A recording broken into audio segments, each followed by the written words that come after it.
Hi, this is Tim Santoni, and welcome to Santoni Spotlight. Today, I'm joined by Julie and Lisa. You guys, thanks so much for coming on the show. Before we get started, maybe give our viewers, introduce yourselves, give a little introduction of yourself and your company, give some context for our conversation.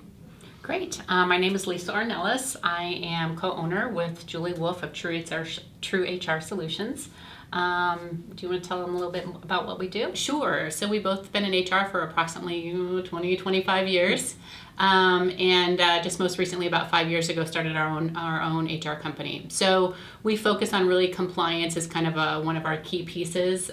We get called in when there's a major issue or something kind of is on fire. So that's kind of one part of how we get brought into companies. Another big piece of what we do is training. All day, every day. We love that piece. And most of all, just really partnering with small to medium-sized businesses to help them navigate this HR world. So we love what we do. We've been doing it forever, and now we're just doing it together. So it's been an amazing experience. Very good. So maybe take us back. How'd you guys get to this point? You guys started your own company about 5 years ago, like you said. Like, how'd you get to the point of, hey, I know I want to be doing HR consulting, I want to be doing training, and being able to pick the clients you're working with and the type of engagements. Give our viewers a sense of how that happened. Sure. So we actually both started out at Price Club back in the day, learning Price Club, what which is now Costco. So we both were in personnel back then, processing time cards and kind of getting the feel of what HR really was. Personnel, that's what they called HR back then. Back in the day, personnel. Everything was manual. There wasn't as much compliance. And as that field grew, we kind of grew with it. We both went to school, figured out this was kind of our passion with helping people.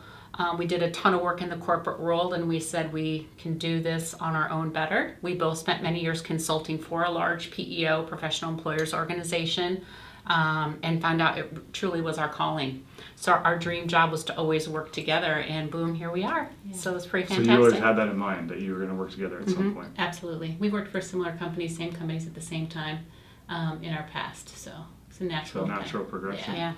Very good. So, we operate in California. You imagine you have clients in California and across the country, but there's, like you say, HR is very complicated, complex. Maybe give us a sense of, the top 2 or 3 things that people are calling you about, and the questions and things that come up on a day-to-day basis that raise a red flag when that call comes in. I think what I've seen, and your clients might be a little bit different, but I hear a lot, is this bullying in the workplace? I had an employee complain that she was being bullied in the workplace. And so I would say, okay, let me know, what does that mean? What happened? The last example I got was where there's a young lady that said, her coworkers aren't pulling the printed copies off the copier and bringing them to her, so she now feels bullied. And I said, okay, that's not bullying. That was an easy phone call. What else can I do? But sexual harassment, too, has been a big concern for a lot of employers right now, just with the hashtag #MeToo. Everyone's really concerned about getting sued. Sure. Yeah, and it seems for me, I think, I just take the last 6 months as an example, compliance with meal and break violation. So anything wage and hour. Hey, we got this claim from the Department of Labor. Can you come in and help us figure out what our next steps are? Hey, the EDD hit us with, these guys shouldn't have been classified as 1099s. Or should they really be employees? So we come in and help kind of navigate through that. Gotcha. So these are obviously very sensitive things. They're reaching out to you. There's legal implications of those things. So maybe give us a sense of how you work, typical engagement where you would work with HR, business owner internally, as well as potentially, I guess, employment counsel externally, and how that relationship kind of tends to work out. Sure, and that's one of the benefits, I think, of using an HR outsourcing company is you can get the basic and foundational level of HR, wage and hour compliance. But the good thing is we have attorneys on retainer. So our clients can come to us and we know it's a legal question or above our pay grade. We reach out to them, get the answers, and then go back to our client. So they don't have to engage directly with employment attorneys or have any type of retainer. They go through us. So we know what our limits are and we know where we can't cross that line as far as giving legal advice. So we have to have good attorneys in our repertoire. And I think also why attorneys would reach out to us. So attorneys reach out to us to help with investigation. So that's something that we really enjoy doing as well. So those are always interesting. So they would reach out to us as a resource to go out and do the investigation in case it goes to court. They don't want to be in the middle of the investigation. They just want to advise on it. So that's one reason attorneys would work with us. on harassment claims. And also, attorneys sometimes have people that call them for every little teeny tiny thing, and they just really don't want to be bothered. Sure. And it's really expensive, so a good cost solution would be to use an HR consultant. Sure. So there's some business owners that tune into our shows, and I'm familiar with it, but maybe they aren't. But maybe just walk through the process of what that looks like when, first notice of harassment or discrimination or type of action, what that looks like, and generally speaking, what that best practices are and how to deal with that. Because I think that, say, people were interpreting bullying, the copy machine incident versus, someone saying a comment that's taken the wrong way as being harassment or whatever. And I think there's a lot of kind of confusion. So maybe give our viewers a sense of how that typically plays out, or what they should do and how they should respond to kind of avoid, handling it the wrong way. Sure. I think what usually comes our way is once the complaint's already made. We would love to be on the proactive side and get the training up front first and really coach managers, but unfortunately it usually comes to us after the fact. So what's nice about us coming in is we are a neutral third party. A lot of business owners automatically think this claim has no merit because there's no way this would happen, and there's no way it would happen in my shop. So that's nice.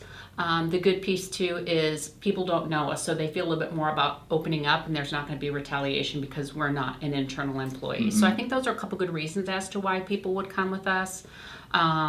Our notes and everything are our notes, so we can give them exactly, only the details on what they need to know as far as the business owners. So fair to say, yeah. So if somebody, maybe you've been referred in, you haven't worked with them before, and they got notice of harassment or discrimination or whatever. Someone came into their office manager, they don't have a full-blown HR team, and they said, hey, Susie down there said something, how do you typically advise them and how to respond, and the kind of the time frames and kind of a basic outline of what that looks like? Sure. So if someone would reach out, we would say, first of all, let's see your handbook policies. Do you have what's your new hire kit? Do you coach? Do you have all the required documents you need to actually educate your employees on this? So we look at all of their policies first. We see if there's any written statements that the quote-unquote victim has put in writing. We evaluate that. We see if there's any other people that we may need to interview. So we make a list of all the interviews. We propose it to the client. Here's the next steps. Here's what we have. We know we have a policy. Great. We know that we have a victim statement. Great. We know that we have these 5 people to interview. So it'll take us, probably 6 hours to go and get this done for you, and other things might pop up. We may need to reinvestigate. And at the end of the day, we're going to give you an executive summary on the findings, if it's substantiated or not. And then at times, we also put in an action plan afterwards. Maybe it's just an executive coaching moment. Maybe we could align them with a really good executive coach, or maybe they need additional training. So we always make recommendations at the end as well. Very good. That's a very succinct and easy to understand plan, because I think that a lot of business owners are fearful and scared of the complicated employment laws, and they need it kind of broken down into a practical plan that they can actually execute on. For me as a business owner, like, okay, I get that makes sense. I can move forward, as opposed to the legalese of the 7 different things that could or would go wrong, but we're not really sure, so we're just kind of stuck analyzing and not doing anything. Great. So it sounds like you guys have a little bit of different clientele in terms you work with, so maybe you guys can each kind of go over an ideal client, a good client success story, or a recent client you've worked with that was impactful, or you had some interesting takeaway from. Do you want me to go first? Sure. You want to grab it? I have a lot of interesting clients, actually. I've been with a manufacturing company for about 7 years. So I actually live and breathe in their space about 4 hours a week as their HR person. Ton of interesting stories there. They recently have gone through some transition where they're working on some high-end cars, and which required carbon fiber work, and a man had a beard. And I said, well, you need to shave the beard so the ventilator can go on there. And he goes, it's my emotional support beard. And I'm thinking, is that even a thing? Like an emotional support dog? But yeah, but a beard. I'm like, I called her. I was like, is this a thing? I've never heard of this. She goes, Lisa, I don't think that's a thing. I said, I don't think so. Again, we reach out to labor, and I'm like, okay, is this a thing? And they're like, no, it's not a thing. So I was able to negotiate through with the employee that you either shave your beard or you don't have a job, basically. He decided not to shave his beard, and so we exited him out and found a new person. But this client has had a lot of wage and hour and actually discrimination claims. So since I've been there, 0 claims. We've been able to resolve all the wage and hour issues. We had 1089 issues, so I really helped clean up that organization where the owner can sleep at night. So it's nice. Yeah. And protecting people. I think that the beard is important, but breathing clean air is probably more important, right? Absolutely. Absolutely. Yeah. I think a good client for me, I have a couple really good ones right now, so I'm really super thankful. It's really in the brand, kind of the exercise brand environment, and also kind of like the cool skater environment. So it's very Google-ish. You can bring your dogs, and they have ping pong tables, and they don't have really a lot of employee issues. So I'm there to really help with the culture and then how we scale the organization. So that's something I always love doing. So it's not so much compliance and nitty gritty, but it's more strategizing on, how do we get better talent? How do we grow the talent? What are our succession planning? Like, that's a ton of fun for me. In those types of organizations, I'm always curious, this open work policy, more casual, laid back, bringing your dog. Yeah. Do you find that more issues arise in the HR or less? Like, how does that play out? Because I feel like there's more flexibility and more kind of unwritten rules. Yeah.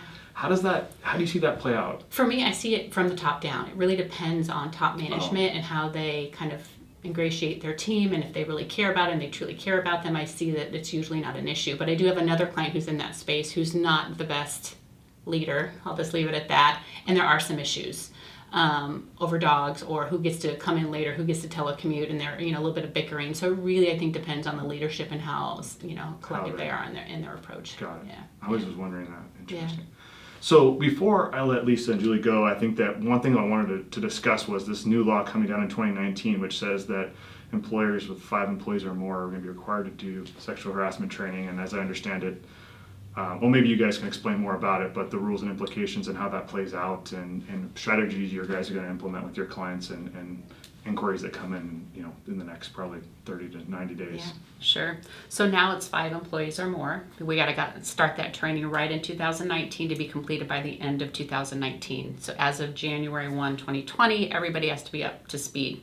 So 1 hour of training for all hourly employees if you have 5 employees or more, and then the standard 2 hours of training, harassment training for anyone that's in a supervisor or manager position. So we have the trainings built, ready to go. Our approach is, let's get ahead of the game, not just because of compliance, but because it's the right thing to do.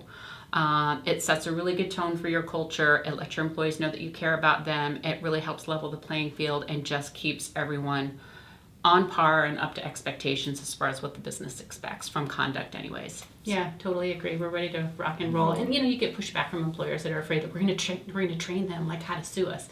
No, that's not the case at all. It's completely the opposite. And we see the results, all the goodness that comes from the training. Sure. So this is for all employees, whether you're a supervisor or not. You're going to have to be trained, and then I assume document and show that you've done that, and then track it, mm-hmm. and that be so. As new employees come on board, they need to be trained as well within that given period of time as well, I would assume. So as people that are in growth mode, it's not something that can just happen in February and be put on the shelf. Right. No. Correct. Yeah. What we see too with the training is we've had some clients that have done the online training, which is sufficient and it satisfies the requirement.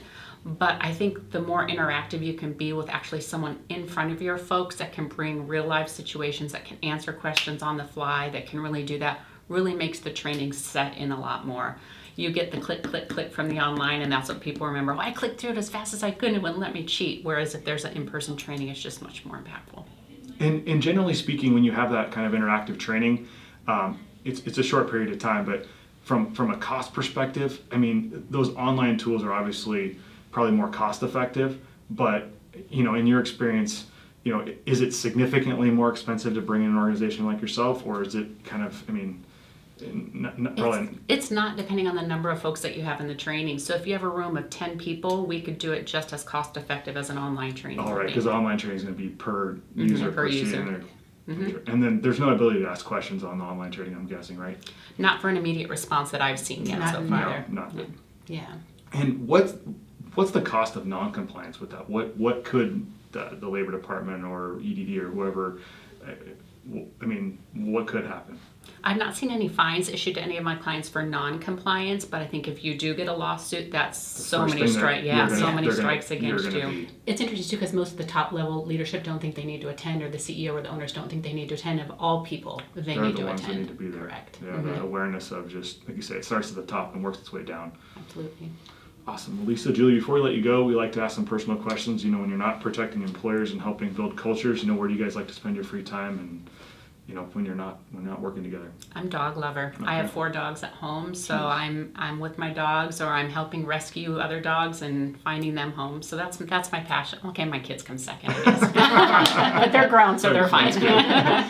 Yeah, I would say same for me. I have 4 dogs as well. Wow. So I hike a lot. I love Peters Canyon, so I'm out and about when I can, and good avid book reader. When I have time, I love to read a good book. So hiking and the dogs and books. Very good. Yeah. Awesome. Well, thank you guys so much for coming on the show. We'll link up all their information in the show notes below, and if you have any questions, please leave them down below, and we'll make sure to reach out and get a response. Thank you guys so much. Thank you. Awesome. Thanks for having us. Thank you.